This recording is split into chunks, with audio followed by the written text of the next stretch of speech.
بسم اللہ الرحمن الرحیم۔ السلام علیکم ناظرین، میں ہوں آپ کا میزبان شہریار۔ ناظرین، میں آپ کو ایک واقعہ سناتا ہوں۔ ایک بہت ہی دبلا پتلا منحنی سا ایک شخص تھا، اس کی شادی ہوتی ہے بڑی ایک موٹی تازہ فربا قسم کی خاتون سے۔ تو شادی کے دوسرے ہی روز وہ اس سے رات کو اس کو جگا کے کہتا ہے کہ ایک بات تو بتاؤ، تم کیا چاہتی ہو، کہ میں سسک سسک کے مروں یا ایک دم مر جاؤں؟ بیگم کہتی ہے بھی ایک دن تو ہوا ہے کہ ہماری شادی کو، تو آپ یہ کیسے سوالات کر رہے ہیں؟ کہنے لگا نہیں نہیں پلیز، میرا دم گھٹ رہا ہے، مجھے صحیح طرح سانس نہیں آ رہا، تو مجھے بتاؤ کہ میں ایک دم مر جاؤں یا سسک سسک کے مروں؟ تو بیگم کہتی ہے، موٹی تازی بیگم ہے، وہ کہتی ہے کہ ویسے تو کوئی بھی بیگم نہیں چاہتی کہ اس کا خاوند مرے، لیکن اگر موت جیسا کہ برحق ہے، تو اگر اب موت آنی ہے آپ کو، تو میں چاہوں گی کہ آرام سے آئے، ایک دم آئے، سسک سسک کے نہ آئے۔ تو کہنے لگا اچھا پھر جلدی سے دوسرا پاؤں بھی میرے سینے پہ رکھ دو، کیونکہ میرا دم گھٹ رہا ہے تمہارے وزن سے۔ تو یہ مجھے اس لیے اس واقعے کا خیال آ گیا، کیونکہ یہ موجودہ حکومت میں کسی نے کیا خوب کہا ہے کہ میرے پاکستانیوں گھبرانا نہیں، اور اس سے زیادہ خوب کہا ہے کہ جو انسان کو سکون ہے وہ قبر میں ہے۔ خان صاحب ملک کی موجودہ معاشی صورتحال دیکھ کے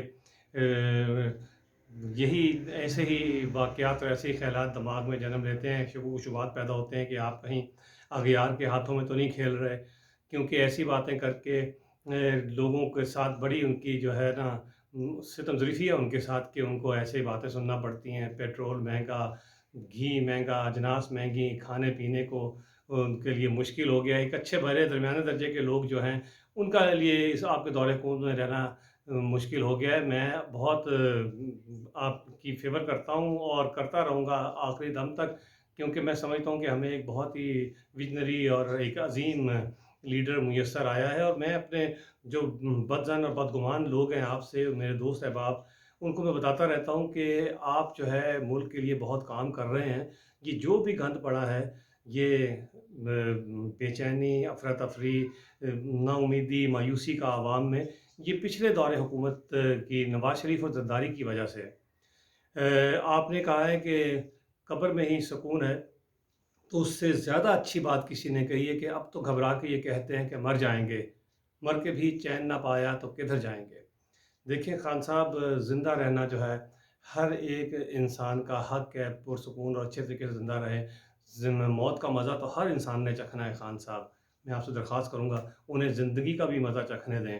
وہ یہ کہتے ہیں کہ پچھلے دور حکومت میں جو کچھ بھی تھا وہ کم سے کم زندہ تو تھے، لیکن اب تو ان کا دم گھٹتا ہے ہر روز کسی نہ کسی بات سے۔ ایک ہی دفعہ اس کا معاشرے کا وہ کہتے ہیں کہ گلا کیوں نہیں دبا دیتے تاکہ یہ پریشانی دور ہو عوام کی۔ ہر روز مرتے ہیں، اور مجھے کیا برا تھا مرنا اگر ایک بار ہوتا۔ آپ نے یہ بات کہی تھی کہ میں رلاؤں گا خان صاحب، میں بڑا اچھا لگتا تھا الیکشن سے پہلے آپ نے کہا تھا میں زرداری اور بلاول فیملی کو اور یہ نواز شریف فیملی کو رلاؤں گا، تو عوام اب رو رہی ہے۔ یہ سب زرداری اور نواز شریف کے حامی نہیں ہیں، ہم سب لوگ آپ کے حامی ہیں، ہم چاہتے تھے کہ آپ کو لائیں۔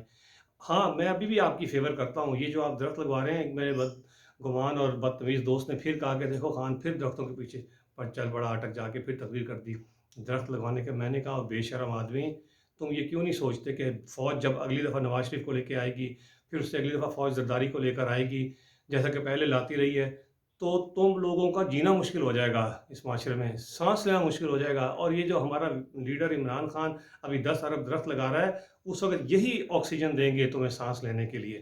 تو لیکن اس کو میری باتیں سمجھ میں نہیں آتی۔ اب آپ بتائیں ناظرین، کیا میں غلط کہہ رہا ہوں؟ اپنا خیال رکھیے گا۔ اللہ حافظ۔